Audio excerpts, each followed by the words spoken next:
Hi everyone, welcome back to my YouTube channel. I hope you are all doing well. Today we will learn about how do we understand or how do we identify whether it is a new record or existing record in ServiceNow. So first let me open one new record and existing record.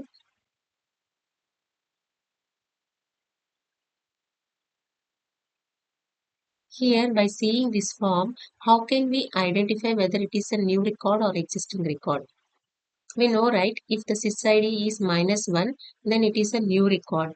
If the sys is not -1, then it is an existing record. See here, the sys equal to -1. That means it is a new record. So here by seeing this form, we can say this is new form. And here the sys is not equal to -1, and we can say this is existing form. But how system will identify whether it is a new form or existing? So we have one method in ServiceNow to check whether it is a new record or existing record. So let's create one onboard client script with one alert message. Okay.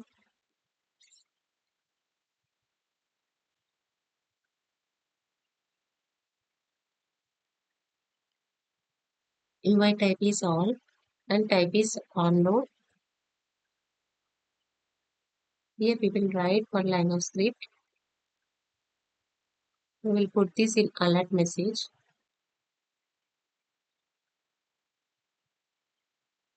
Is new record.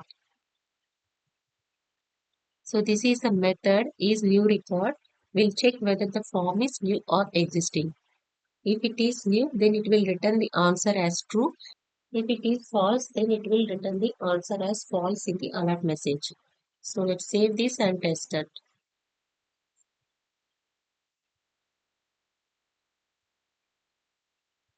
This is the existing record, right? So let me open one new record as well.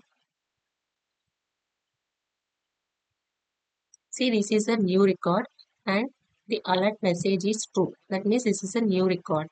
If it is existing record, then it will display the alert message as false. So let's refresh this record. See, this is false. That means here the sys is not equal to -1. That means this is existing record. Here this is id equals to -1. That means this is new record. Let's refresh this. See, and the alert message is true. So this is how we can identify whether it is a new record or existing record through scripting, guys. I hope you like this video and also please don't forget to subscribe my channel. Thanks for watching. See you in the next video. Take care. Bye.